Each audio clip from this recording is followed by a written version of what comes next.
ایک ترک مسلمان مسجد نبوی شریف کے احاطے میں کھڑے ہو کر اپنا آنکھوں دیکھا واقعہ یوں بیان کرتا ہے۔ میں مسجد نبوی میں کھڑا دیکھ رہا تھا کہ 4 پولیس والے کسی کا انتظار کر رہے ہیں۔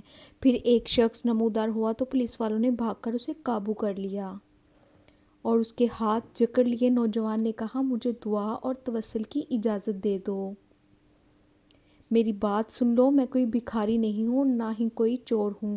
پھر وہ جوان چیخنے لگا۔ میں نے اسے دیکھا تو ایسا لگا جیسے میں اسے جانتا ہوں۔ میں بتاتا ہوں کہ میں نے اسے کیسے پہچانا۔ دراصل میں نے اسے کتنی ہی مرتبہ بارگاہ رسالت میں روتے ہوئے دیکھا تھا۔ یہ ایک البانوی نوجوان تھا۔ اس کی عمر 35 یا 36 سال کے درمیان تھی۔ اس کے سنہری بال اور ہلکی سی داڑھی تھی۔ میں نے پولیس والوں سے کہا، اس کا کوئی جرم نہیں ہے تو تم اس کے ساتھ ایسا کیوں کر رہے ہو؟ آخر کیا الزام ہے اس پر؟ انہوں نے کہا، تو پیچھے ہٹ، اس معاملے میں بولنے کا تجھے کوئی حق نہیں۔ لیکن میں نے پھر سے کہا، آخر اس کا تمہارے ساتھ کیا مسئلہ ہے؟ کیا اس نے کوئی چوری کی ہے؟ انہوں نے کہا، یہ بندہ 6 سال سے ادھر مدینہ شریف میں رہ رہا ہے، لیکن اس کا یہ قیام غیر قانونی ہے۔ اسے پکڑ کر واپس اس کے ملک بھیجنا چاہتے ہیں، لیکن یہ ہر بار ایک ہی چال سے بھاگ جاتا ہے اور جا کر روضہ رسول میں پناہ لے لیتا ہے۔ ہم اسے اندر جا کر گرفتار نہیں کرنا چاہتے تھے۔ میں نے پوچھا، تو اب اس کے ساتھ کیا کرو گے؟ کہنے لگے، ہم اسے پکڑ کر جہاز پر بٹھائیں گے اور واپس البانیہ بھیج دیں گے۔ نوجوان مسلسل روئے جا رہا تھا اور کہہ رہا تھا، کیا ہو جائے گا اگر تم مجھے چھوڑ دو گے؟ دیکھو، میں کوئی چور نہیں ہوں، میں کسی سے بھیک نہیں مانگتا، میں تو ادھر بس محبت رسول میں رہ رہا ہوں۔ پولیس والوں نے کہا، نہیں، ایسا جائز نہیں ہے۔ نوجوان نے کہا، اچھا، مجھے ذرا آرام سے رسول اللہ صلی اللہ علیہ وسلم سے ایک عرض کر لینے دو۔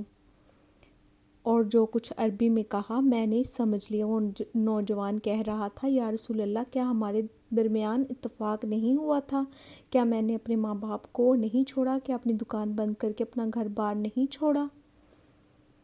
اور یہ عہد کر کر یہاں نہیں آیا تھا کہ آپ کے جوار رحمت میں رہا کروں گا؟ حضور، اب دیکھ لیجئے، یہ مجھے ایسا کرنے سے منع کر رہے ہیں۔ یا رسول اللہ، آپ مداخلت کیوں نہیں فرماتے؟ یا رسول اللہ، آپ مداخلت کیوں نہیں فرماتے؟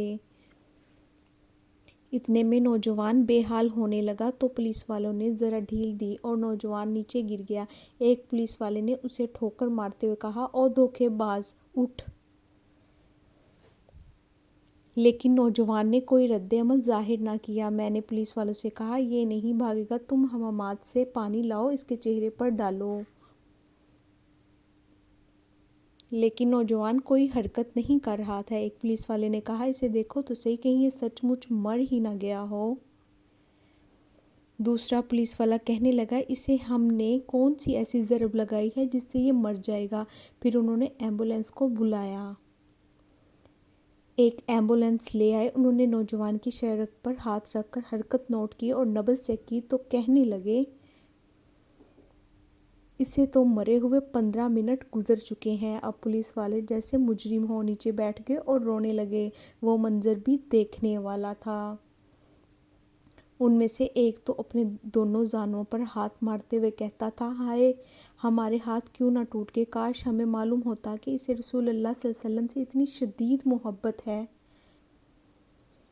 اس کے بعد ایمبولینس والوں نے اسے وہاں سے اٹھا لیا اور جنت البقیع کی طرف تجہیز و تکفین والے حصے میں لے گئے۔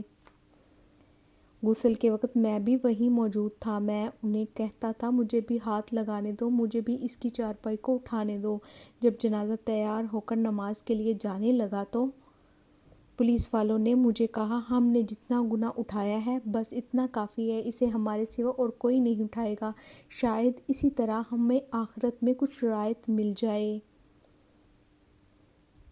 میرے سامنے ہی وہ نوجوان بار بار کہہ رہا تھا کہ یا رسول اللہ، آپ مداخلت کیوں نہیں فرما رہے؟